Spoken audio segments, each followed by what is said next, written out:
ನಮಸ್ತೆ ಸ್ನೇಹಿತರೆ, ನಾನು ಜಯಪ್ರಭಾ. ನಾನು ಹೀಲರ್ ಹಾಗೆ NLP ಪ್ರಾಕ್ಟೀಷನರ್. ನಿಮಗೆಲ್ಲರಿಗೂ ಟ್ರಾನ್ಸ್ಕ್ವಿಲ್ ಟಚ್ ಕನ್ನಡ ಯೂಟ್ಯೂಬ್ ಚಾನೆಲ್ಗೆ ಸ್ವಾಗತ. ಇವತ್ತಿನ ವಿಡಿಯೋದಲ್ಲಿ ನಾವು ಸಬ್ಕಾನ್ಷಿಯಸ್ ಮೈಂಡ್ ಬಗ್ಗೆ ತಿಳ್ಕೊಳ್ಳೋಣ. ಸಬ್ಕಾನ್ಷಿಯಸ್ ಮೈಂಡ್ ಬಗ್ಗೆ ತಿಳ್ಕೊಳ್ಳೋ ಮೊದಲು ಕಾನ್ಷಿಯಸ್ ಮೈಂಡ್ ಬಗ್ಗೆ ಕೂಡ ತಿಳ್ಕೊಳ್ಳೋಣ. ಏನಿದು ಕಾನ್ಷಿಯಸ್ ಮೈಂಡ್ ಅಂತ? ಕಾನ್ಷಿಯಸ್ ಮೈಂಡ್ ಅಂದ್ರೆ ಇವಾಗ ನಾವು ಇರುವಂತಹ ಜಾಗೃತ ಮನಸ್ಸು ಅಂತ ಹೇಳ್ಬೋದು. ಈ ಮನಸ್ಸು ಲಾಜಿಕ್ ಆಗಿ ಥಿಂಕ್ ಮಾಡುತ್ತೆ. ಯಾವುದೇ ಇವಾಗ ಒಂದು ಪ್ರಸ್ತುತ ನಮ್ಮ ಲೈಫಲ್ಲಿ ಏನಾದ್ರೂ ಒಂದು ಡಿಸಿಷನ್ ಬೇಕಂದ್ರೆ ಡಿಸಿಷನ್ ತಗೊಳ್ಳುವಂಥದ್ದು, ಅಥವಾ ಒಂದು ಯಾವುದೇ ಒಂದು ವಿಷಯದ ಬಗ್ಗೆ ಪ್ಲಾನ್ ಮಾಡ್ಕೊಳ್ಳುವಂಥದ್ದು, ಈ ಕಾನ್ಷಿಯಸ್ ಮೈಂಡ್ ಸರಿ ತಪ್ಪುನ ಎಲ್ಲ ಅನಲೈಸ್ ಮಾಡುತ್ತೆ.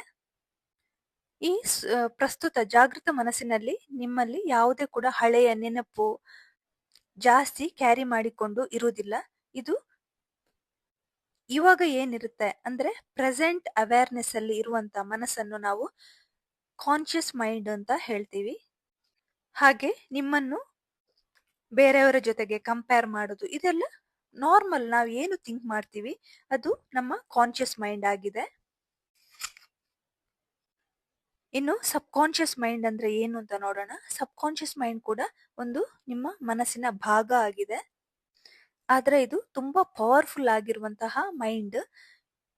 ಇದು ಎಲ್ಲ ಭಾವನೆಗಳನ್ನು, ನಿಮ್ಮ ಜೀವನದಲ್ಲಿ ಆಗಿರುವ ಎಲ್ಲ ಘಟನೆಗಳನ್ನು ಹೊತ್ತು ತಂದಿರುತ್ತೆ. ಅಂದ್ರೆ ನಿಮ್ಮ ಹಿಂದಿನ ಜೀವನದಿಂದಲೂ ತಂದಿರುತ್ತದೆ, ಹಾಗೆ ತಾಯಿಯ ಗರ್ಭದಿಂದ ಬಂದಿರುತ್ತೆ.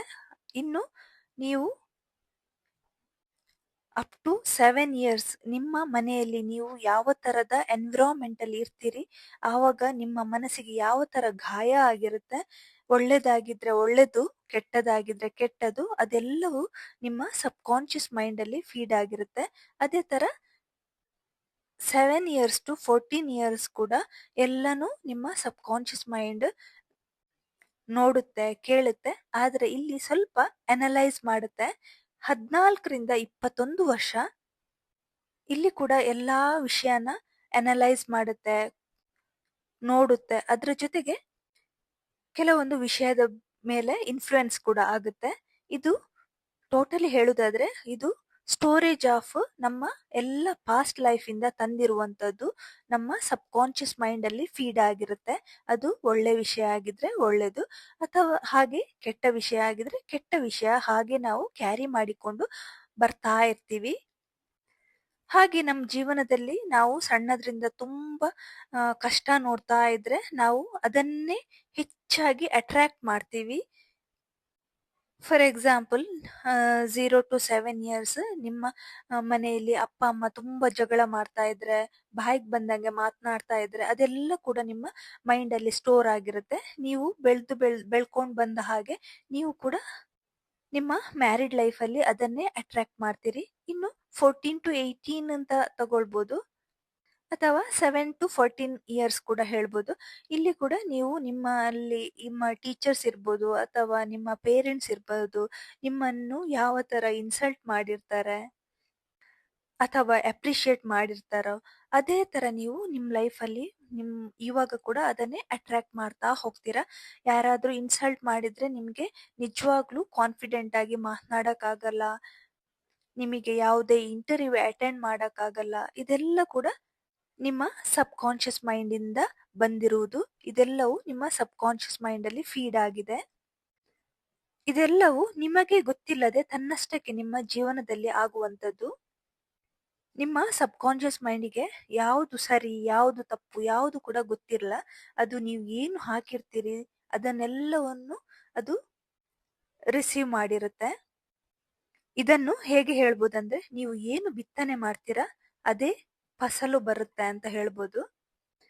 ಪ್ರತಿಯೊಬ್ಬರ ಸಬ್ ಕಾನ್ಷಿಯಸ್ ಮೈಂಡ್ ಒಂದು 95% ನಿಮ್ಮನ್ನು ಕಂಟ್ರೋಲ್ ಮಾಡುತ್ತೆ.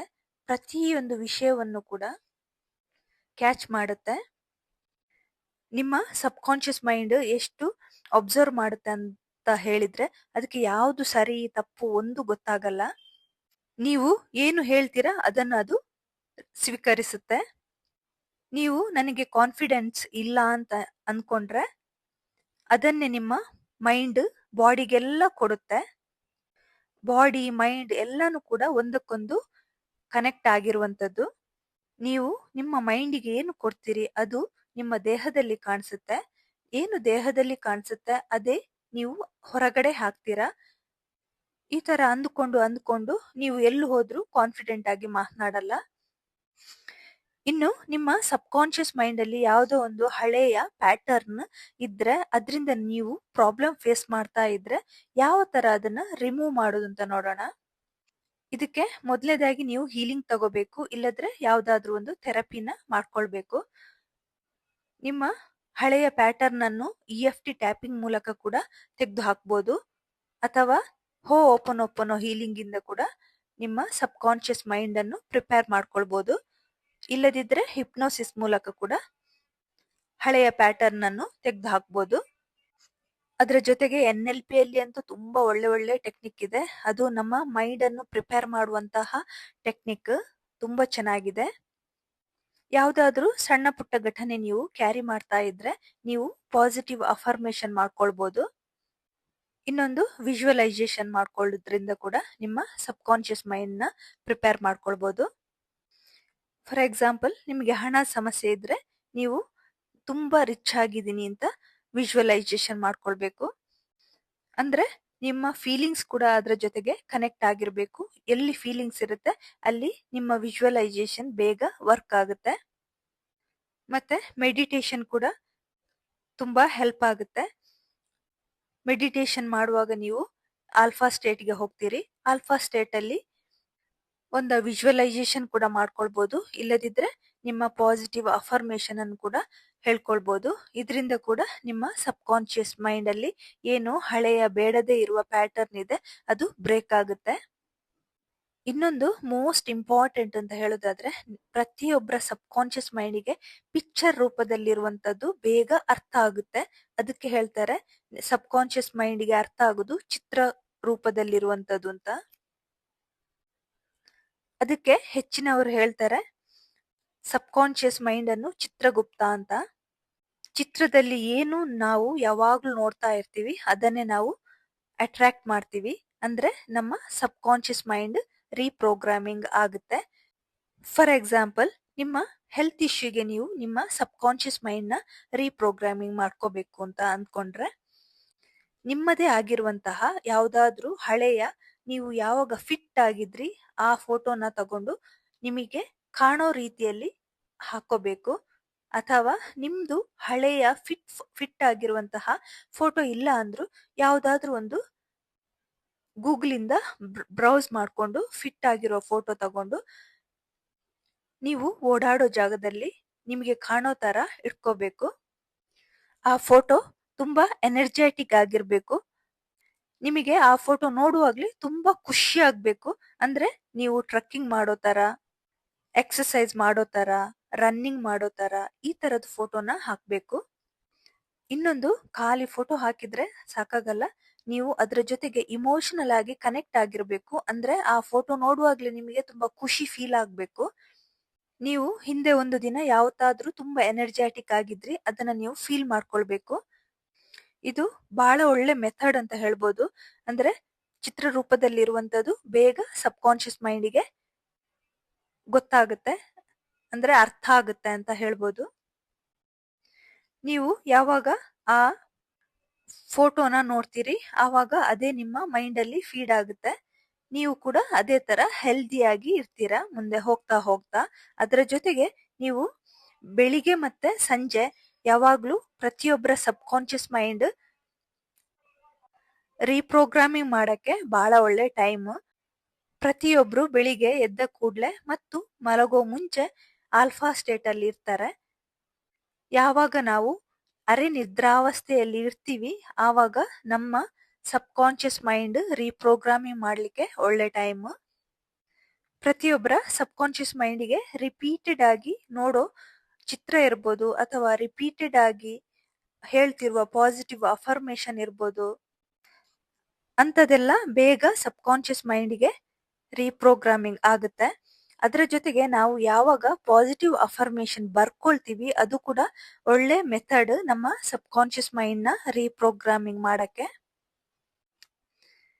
ನಾವು ನಮ್ಮ ಸಬ್ಕಾನ್ಷಿಯಸ್ ಮೈಂಡ್ನ ಜಾಸ್ತಿ ಯೂಸ್ ಮಾಡಲ್ಲ.